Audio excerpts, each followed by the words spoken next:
Extraction in children can be very challenging for a dentist. Children may not understand the need for extraction and may not cooperate during the procedure. And also, children experience fear and anxiety during the dental visits. Some children may cry, may move, or even bite during the procedure, and this adds challenges to the dentist. So, in order to overcome these challenges, you can use positive reinforcement and distraction techniques. Give anesthesia with minimal discomfort and use a kid friendly technique while giving anesthesia. Also, use the instruments as per the child's teeth anatomy, not the adult's teeth anatomy. Because you see, primary teeth are smaller as compared to the permanent teeth. Crowns of primary are more bulbous than that of the permanent teeth. And this is the reason beaks and handles of a primary extraction forceps are smaller. This is to accommodate the more bulbous crown, and also the beaks are more curved. Now, before you start with the deciduous tooth extraction, remember the tooth of primary teeth resorbs naturally.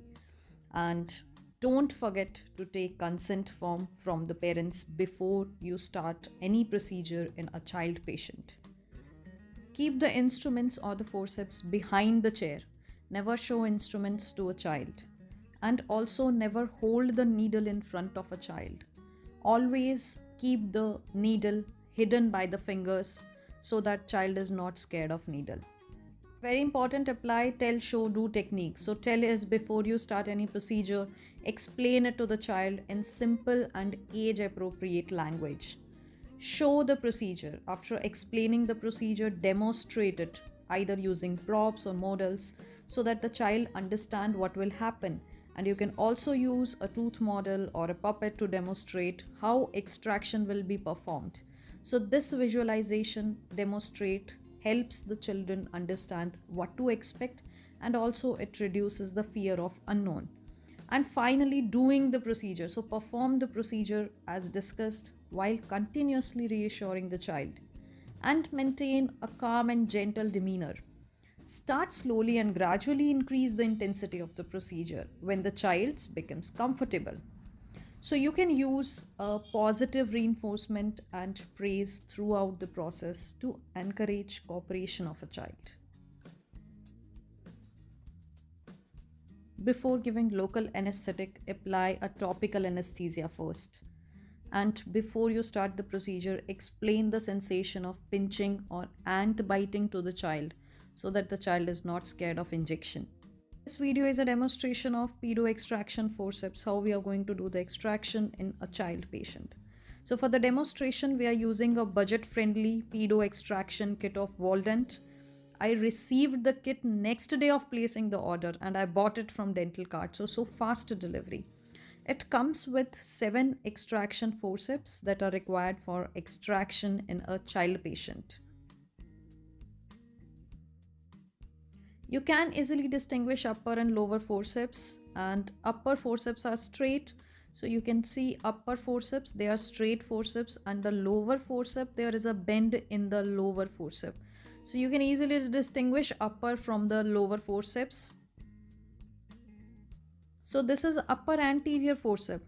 Apply the forceps beak to the most cervical area and then use clock and anti-clockwise rotation to extract upper anterior teeth with the help of this forceps. So you can see this is a upper anterior forceps.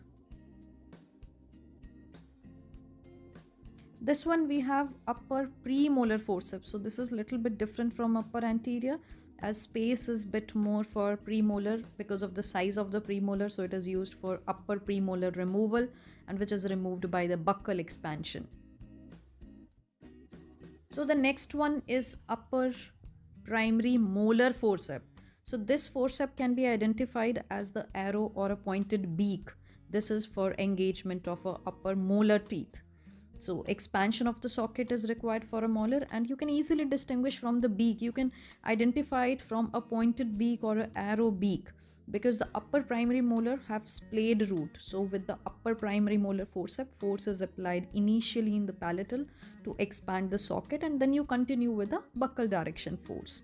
So you can actually easily identify a molar forceps and distinguish it from an anterior forceps.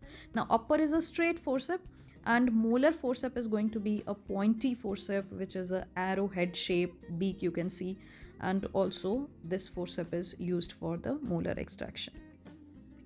So the last forceps in the upper section is a upper root forceps.